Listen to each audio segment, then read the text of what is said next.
Assalamualaikum warahmatullahi wabarakatuh. Ketemu lagi dengan saya Nani Sumarni, pemilik akun YouTube Bunda Zaman Now. Bunda Zaman Now dengan segala keribetan dan pengalaman hidup yang ada. Memenuhi permintaan teman-teman PPL sekalian mengenai bagaimana pengisian dokumen dari K, maka pengisian dokumen K ini akan saya coba buatkan beberapa video dengan beberapa kasus yang sering kita temui di lapangan. Kembali saya ingatkan bahwa dokumen yang saya gunakan ini adalah dokumen yang digunakan pada saat pelatihan. Demikian juga dengan nama yang ada di dalam dokumen K nanti adalah nama dari anggota keluarga saya sendiri. Ketika teman-teman PPL berhasil menemui salah satu anggota keluarga dari suatu bangunan, maka mulailah dengan intro yang baik. Misalnya, Bapak, maaf, saya dari BPS. Saat ini BPS sedang ada pendataan mengenai registrasi sosial ekonomi. Bolehkah saya meminta waktu Bapak sebentar? Untuk tipe orang yang kritis, dia akan menanyakan apa itu Reksosek. Disinilah teman-teman harus bisa menjelaskan apa itu Reksosek. Jelaskan dengan bahasa yang mudah dimengerti oleh masyarakat awam. Jangan menggunakan bahasa yang di buku yang terkesan terlalu baku. Seperti Reksosek itu registrasi sosial ekonomi, Pak. Tujuannya untuk mengumpulkan basis data penduduk. Jadi, data yang akan saya tanyakan pada Bapak adalah data-data dari keluarga Bapak, seperti data kependudukan, data rumah, data kesehatan, data pendidikan, dan lapangan pekerjaan. Lalu, teman-teman PPL langsung menanyakan apakah boleh kalian melihat data yang ada di KK. Karena dokumen K ini akan menggunakan nomor KK dan nomor induk kependudukan dari anggota keluarga yang ada. Nah, ketika responden mencari fotokopi atau kartu keluarga tadi, teman-teman PPL bisa mengamati rumah responden dari lantainya, dindingnya, bahkan atap rumahnya, sehingga beberapa pertanyaan di blok 3 sudah bisa terisi. Namun, jika nanti teman-teman PPL sudah mendata di blok 3, tanyakan kembali kepada responden apakah benar luas yang paling banyak di rumah itu lantainya adalah keramik. Untuk dokumen K di blok 1, rincian 101 sampai dengan rincian 106, teman-teman salin dari dokumen VK1. Sementara rincian 107 adalah alamat dari responden, dibuat selengkap mungkin. Lalu di rincian 108, teman-teman salin nama kepala keluarga yang sesuai dengan KK. Rincian 109 menyalin dari kolom 5 di dokumen VK1 dan rincian 1110 menyalin dari kolom 6 dokumen VK1. Sementara status keluarga adalah status keluarga yang sudah diberikan oleh ketua SLS. Status keluarga ini akan terisi di antara kode 1, 2, atau 3. Teman-teman bisa melihatnya di dokumen VK1 di kolom 7, 8, dan 9 mana yang terisi. Jika yang terisi 7 maka kodenya 1, jika yang terisi 8 kodenya 2, dan jika terisi 9 kodenya 3. Sementara rincian 112 diisi setelah dokumen K untuk keluarga yang kita datangi sudah selesai terisi. Dan rincian 113 dari hasil kita tagging. Rincian 114 adalah nomor kartu keluarga yang ditunjukkan oleh pemilik dari bangunan tersebut. Dan rincian 115 jika kartu keluarga itu atas nama kepala keluarga sendiri, maka rincian 115 berkode 0. Lalu blok 2 adalah keterangan mengenai tanggal pendataan, nama PPL, tanggal pemeriksaan, dan nama PML, serta hasil pendataan keluarga. Jika berhasil ditemui, maka kode 205 adalah 1. Tips dari saya, pertanyaan di blok 2 ini cukup diisi tanggal pendataan saja, sementara yang lain bisa kita isi di rumah, kecuali tanda tangan dari responden. Kali ini saya langsung menuju ke blok 4 karena saya menganggap teman-teman PPL untuk blok 3 tidak terlalu banyak kesulitan. Tapi jika dirasa masih dibutuhkan, akan saya coba buatkan videonya juga.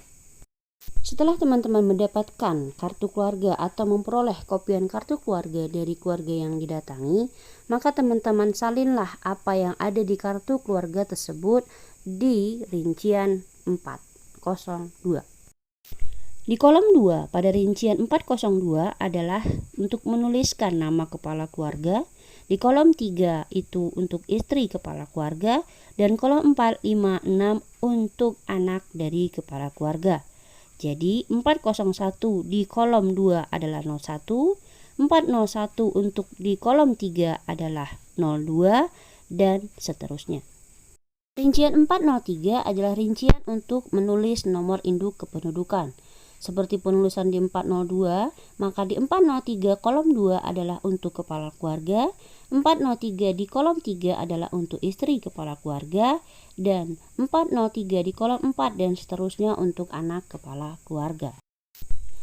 Pada kasus ini, kebetulan putri pertama kami yang bernama Siva sedang menempuh pendidikan di salah satu madrasah di Pulau Jawa. Oleh karena itu, karena dia berada di lembaga pendidikan setingkat SMP, maka penulisannya kembali ke rumah keluarga kami di tempat kami tinggal. Sehingga di rincian 404 untuk kolom 2, 3, 4, 5, dan 6 itu berkode 1. Jika ada perbedaan antara tanggal lahir di KK dengan tanggal lahir sebenarnya, maka yang harus teman-teman PPL tulis adalah tanggal lahir sesuai KK. Penulisan tanggal lahir ini sama dengan penulisan di rincian 401 sampai dengan 405, di mana kolom 2 untuk kepala keluarga, kolom 3 untuk istri kepala keluarga, kolom 4 dan seterusnya untuk anak dari kepala keluarga. Yang sering keliru adalah dalam penentuan umur. Dalam penentuan umur ini, jika responden yang kalian datangi anaknya berulang tahun di bulan 10, hati-hati, dilihat tanggal berapa teman-teman datang waktu pendataan dengan dokumen K. Jika teman-teman datang di 16 Oktober, sementara anggota keluarga dari rumah yang kalian data ada anaknya yang lahir di tanggal 11 Oktober dan 17 Oktober, maka yang sudah berulang tahun adalah anak yang lahir di 11 Oktober. Maka untuk anak yang lahir di 17 Oktober, penghitungan rumusnya dengan menggunakan tahun 2021 dikurang 2010. Artinya umurnya baru 11 tahun. Lalu status perkawinan untuk kepala rumah tangga berkode 2 di kolom 2, berkode 2 di kolom 3, dan untuk anak-anak berkode 1. Dan status hubungan dengan kepala keluarga berkode 1 untuk kolom 2, berkode 2 untuk kolom 3, dan berkode 3 untuk kolom 4, 5, dan 6. Lalu untuk anak yang lahir di 11 Oktober, artinya anak tersebut sudah berulang tahun. Jadi rumus yang digunakan adalah 2022 dikurang 2014. Artinya umurnya sudah 8 tahun. Lalu untuk pengisian kode pendidikan untuk kepala keluarga berkode 3, istri kepala keluarga jika juga sedang tidak bersekolah lagi juga berkode 3, sementara anak-anak jika masih bersekolah dibuat kode 2. Karena pertanyaan untuk pendidikan ini ditujukan untuk anggota keluarga berusia 5 tahun ke atas, maka untuk anak ketiga dari keluarga ini yang saat ini masih berusia 5 tahun di rincian 412 berkode 1. Kenapa berkode 1? Karena anak ketiga dari keluarga ini saat ini bersekolah di PAUD. Sementara PAUD di konsep Reksosek dan konsep kegiatan BPS lainnya bukan merupakan sekolah. Karena kepala keluarga dan istri sudah tidak bersekolah lagi dan sudah menyelesaikan pendidikannya, maka untuk rincian 414 untuk kepala keluarga dan istri berkode 8, artinya sudah tamat.